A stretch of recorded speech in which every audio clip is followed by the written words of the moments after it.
தமிழ் சொந்தங்கள் அனைவருக்கும் வணக்கம். இன்னைக்கு ஒரு சந்தோஷமான விஷயத்த உங்ககிட்ட பகிர்ந்துக்க போறேங்க. நேத்து எங்களுடைய திருக்குறள் குருவான ஐயா ஆகாசமூர்த்தி அவர்களுடைய திருக்குறள் வகுப்பு நடந்துச்சுங்க. அவருடைய திருக்குறள் வகுப்பை பத்தி சொல்லணும்னா, மகாத்மா காந்தி அவர்கள் ஊவேசாவை பார்த்து என்ன சொல்லுவாருன்னா, இவரது அடிநிழலில் இருந்து தமிழ் கற்கணும்னு சொல்லுவாருங்க. அந்த மாதிரி ஐயாவுடைய அடிநிழல இருந்து திருக்குறள் கற்கணும்னு சொல்லலாங்க. அவ்வளவு அருமையா இருக்கும். நேத்து நடந்த வகுப்புல புறங்குறாமை அதிகாரத்துல திருக்குறள் சொன்னா 500 ரூபாய் பரிசுன்னு சொன்னாருங்க. இதே மாதிரி 1.5 வருஷத்துக்கு முன்னாடி விருந்தோம்பல் அதிகாரத்துல திருக்குறள் சொன்னா 1000 ரூபாய் பரிசுன்னு சொல்லியிருந்தாருங்க. அப்போ நான் விருந்தோம்பல் அதிகாரத்துல திருக்குறள் சொல்லி 1000 ரூபாய் பரிசு வாங்கினேங்க. இது எனக்கு ஐயா கிட்ட இருந்து கிடைச்ச முதல் பரிசு. அது மட்டும் இல்லாம நான் நேசிக்கிற திருக்குறள்னால கிடைச்ச பரிசும் கூட.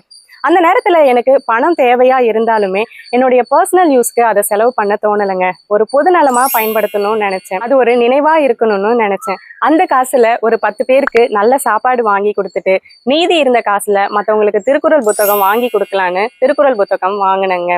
நேத்து நடந்த வகுப்புல புறங்குறாமை அதிகாரத்துல திருக்குறள் சொன்னா 500 ரூபாய் பரிசுன்னு சொன்னாரு.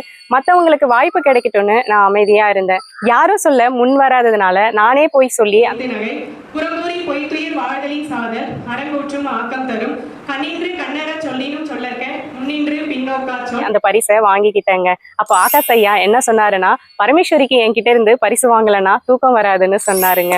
உலக திருக்குறள் முற்றோதல் இயக்கம் அனைத்து மாவட்டங்களிலும் திருக்குறள் வகுப்பு எடுத்துட்டு இருக்காங்க. நாங்க உலக திருக்குறள் முற்றோதல் இயக்கத்துல இணைஞ்ச பிறகு எங்க ஊர்ல இருக்கிற பசங்களுக்கு திருக்குறள் வகுப்பு இலவசமா எடுக்க ஆரம்பிச்சோங்க. அந்த மாணவர்களை ஊக்கப்படுத்துற விதமா 10 அதிகாரமும் முழுசா முடிச்சு திருக்குறளை சொன்னா உங்களுக்கு திருக்குறள் புத்தகம் கொடுக்குறோம்னு சொல்லியிருந்தாங்க.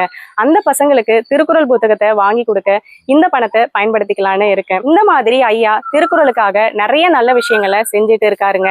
அவர்கிட்ட இருந்து வந்த பணமும் அப்படிதான் போய் சேரணும்ன்றது எங்களுடைய ஆசைங்க.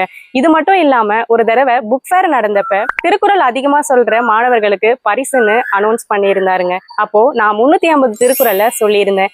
அதுக்கு பரிசா படத்துக்கு 2 டிக்கெட்டும் கிடைச்சதுங்க. அப்போ நாங்க 2 பேரும் தியேட்டருக்கு போயிருந்தப்ப ஒரு சர்ப்ரைஸான விஷயம் நடந்துச்சுங்க. அது என்னன்னா, நாங்க இருந்த இடத்துக்கே ஸ்நாக்ஸும் இலவசமா வந்துச்சு. அது எங்களுக்கு ரொம்பவே மகிழ்ச்சியான தருணமா இருந்துச்சுங்க. இந்த மாதிரி எல்லார்கிட்டையும் திருக்குறளை கொண்டு போகணும்ன்றதுக்காக ஐயா செய்யற பணிகள் ஏராளங்க. இதெல்லாம் ஏன் உங்ககிட்ட சொல்றேன்னா, நீங்க திருக்குறள் படிச்சீங்கன்னா அதனால ஏதோ ஒரு வகையில உங்களுக்கு நல்லது நடந்துகிட்டே தாங்க இருக்கும். அதனால தாங்க சொல்றேன், திருக்குறளை எல்லாரும் படிங்கன்னு. திருக்குறளோடு வாழ்வோம், நல்ல சமுதாயத்தை உருவாக்குவோம். நன்றி.